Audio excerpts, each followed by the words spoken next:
एक रात गोलू और दिनेश काका बैठे हुए थे। गोलू कह रहा था कि दिनेश काका, मुझे भूतों की कहानी सुननी है। ठीक है गोलू, मैं तुझे एक ऐसी कहानी सुनाऊंगा जिससे तुझे डर भी लगेगा। मैं जानना चाहता हूँ वहाँ पर क्या हुआ था। तो मैं तुझे कहानी सुनाने जा रहा हूँ इंडिया का हॉन्टेड भानगढ़ का किला। कहते हैं कि वहाँ पर रानी रत्नागिरी रहती है। वो लोगों को तंग करके मारती है। उसकी कहानी मैं जानना चाहता हूँ। ठीक है, मैं तुझे पहले से बताता हूँ। तो रानी रत्नागिरी वहाँ पर रहती थी। तो रानी बहुत खूबसूरत थी। उसके कई लोगों के ऊपर उसकी नज़र थी। उनमें से एक तांत्रिक भी था। तांत्रिक भानगढ़ के किले के बाजू में ही रहता था। तो उसने सोचा, क्यों ना मैं अपने कुछ मंत्रों से इसे अपने वश में करता हूँ। तो उसने सोचा कि एक एक दिन रानी रत्नागिरी वो वहाँ पर से आई मार्केट के यहाँ पर।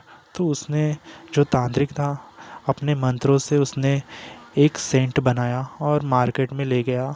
उतने में रानी रत्नागिरी थी, उसे पसंद आ गया। उसने कहा कि ये सेंट अच्छा लगता है। तो उसके बाद उसको जो महल में काम करता था उसने बताया कि तांत्रिक ने इसके अंदर कुछ मंत्र बोलकर इसे वश में करने वाला सेंट बनाया है। इसके चक्कर में रानी को गुस्सा आया और उसने उस सेंट की बोतल थी वो खिड़की के बाहर फेंक दी। उतने में जो सेंट की बोतल थी उसके अंदर जो मंत्र यानी कि काला जादू करा हुआ था, उसने पत्थर के यहाँ पर जाकर टूट गई। वैसे ही पत्थर वो जगह पे ही घूमने लगा। बहुत बड़ा पत्थर था। वो पत्थर वहाँ से हिलकर डायरेक्ट तांत्रिक बाबा के घर के यहाँ पर गया। तांत्रिक बाबा की वहाँ पर जान गई। उसने एक श्राप दिया कि जो कोई भी यहाँ पर इस भानगढ़ के किले में आएगा वो नहीं बचेगा, उसकी मौत होगी।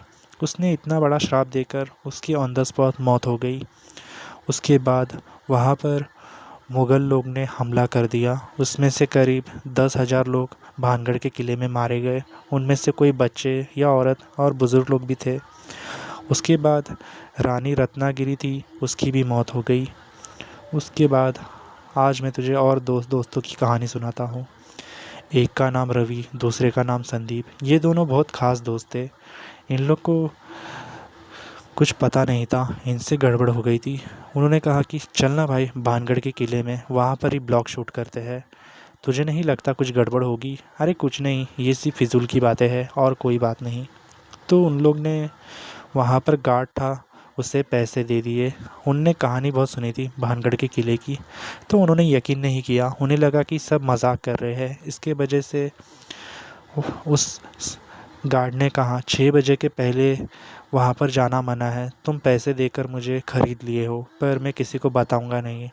तुमने गड़बड़ की है, इसमें कुछ नहीं बोल सकता। तुमने अपनी जान जोखिम में डाली है।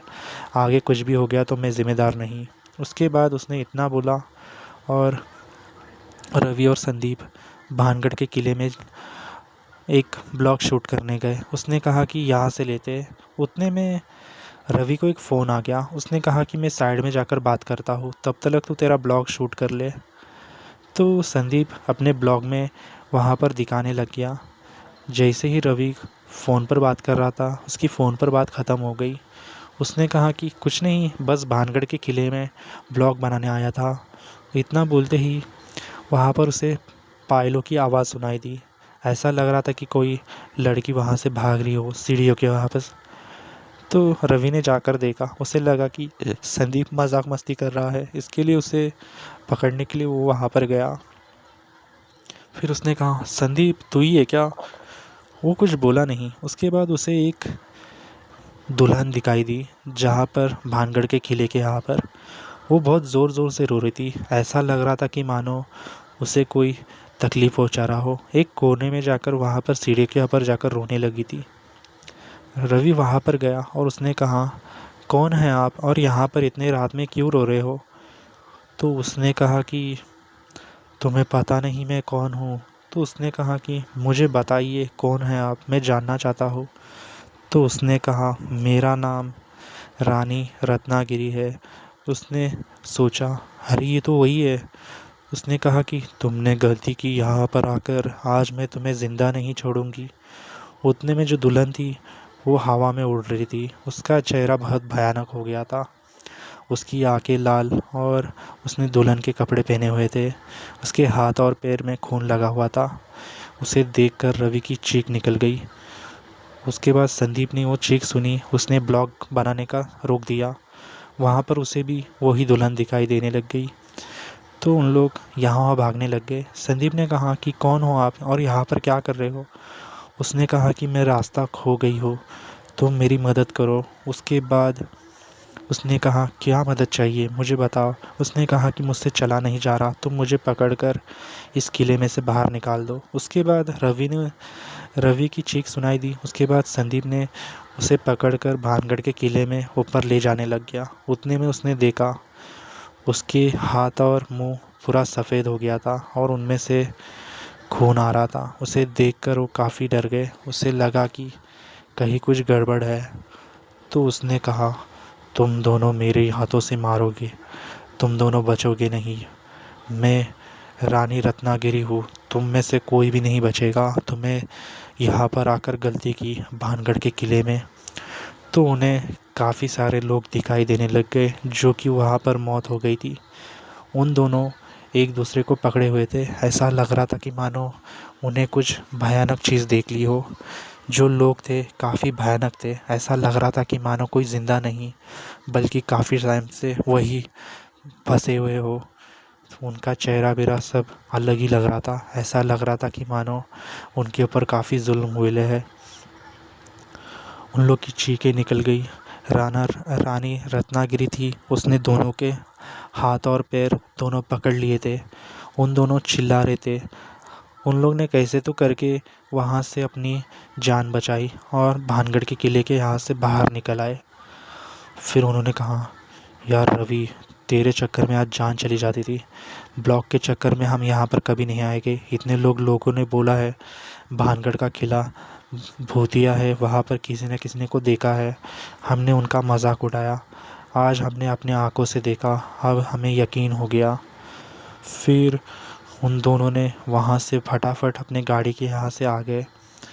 उन्होंने किसके साथ शेयर नहीं किया क्योंकि उन्हें लग रहा था कि कोई उनके बातों के ऊपर यकीन नहीं करेगा और लोग उनका मजाक उड़ाएंगे। वो दोनों रास्ते में एक ही बस बात बोल रहे थे कि अच्छा हमारी जान बच गई, हमारा गुड लक अच्छा है, नहीं तो वो हमें छोड़ने वाली नहीं थी। तो फिर क्या हुआ उसके बाद उन्होंने सोचा वाकई में जो चीज़ पर रात के समय जाना नहीं चाहिए, हमने गलती की वहाँ पर जाकर। हम बिना मतलब का भानगढ़ किले में गए और वहाँ पर देखा तो हमारे होश उड़ गए। वो आज भी वो रात याद करते तो उन्हें नींद नहीं आती। ऐसा लगता है कि रानी रत्नागिरी उन्हें मारने आ रही है। उनका चेहरा देखकर उन लोग डर गए थे। ऐसा लग रहा था कि मानो उनको किसी टाइम में उनकी मौत हो जाएगी। तो ये कहानी थी गोलू भानगढ़ के किले की। ऐसे बहुत किले हैं जहाँ पर रात के समय जाना मना है। कोई कोई लाइक के चक्कर में और किसी भूत को देखने के चक्कर में अपनी जान गंवा बैठता है और कहता है लोगों ने ऐसे ही कहानी बना के रख दी है, वहाँ पर किसी ने कुछ देखा ही नहीं। तो ये सच कैसे हो सकता है? जब उन लोग ने गए तब उन्हें पता चला वाकई में वहाँ पर कोई ना कोई था। उसके बाद उन्होंने कभी किसी के साथ ज़्यादा बातचीत नहीं की। जब भी वो भानगढ़ का किला सोचते हैं उन्हें आज भी डर लगता है। तो ये कहानी थी गोलू भानगढ़ के किले के बारे में। तो कैसे लगी तुझे कहानी? कहानी काफ़ी अच्छी थी, मुझे पसंद आ गई। क्या ऐसे जगह पे भूत प्रेत होते हैं? हाँ होते हैं। इसके वजह से तो लोग वहाँ पर जाते नहीं हैं और कहते हैं कि किसी ना किसी ने तो हमें बताया है, तब जाके हमने यकीन किया, नहीं तो हम अपने आँखों से कभी यकीन नहीं करने वाले थे।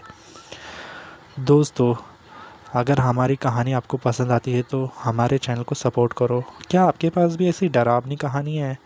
अगर होगी तो हमें कमेंट कर सकते हैं। हो सकता है कि मैं आप सबके सामने लाने की कोशिश करूं। तो दोस्तों, देर किस बात की है, फटाफट हमारे चैनल को सब्सक्राइब कर लो ताकि मैं ऐसी ही डरावनी कहानियाँ आप सबके लिए बनाता रहूँगा। दोस्तों, ये सच्ची कहानी है भानगढ़ का किला। इसके काफ़ी किस्से हैं। ये इंडिया में ही है। आपको यहाँ पर जाकर देखना है तो देख सकते हैं और अपना एक्सपीरियंस बता सकते हैं कि आपको ये जगह कैसी लगी। कोई बात नहीं, हमारी कहानियाँ तो आते रहेंगी। सपोर्ट की ज़रूरत है आपकी। आप सब हमें सपोर्ट करो ताकि हम ऐसे ही डरावनी कहानियाँ आपके लिए लाते रहें।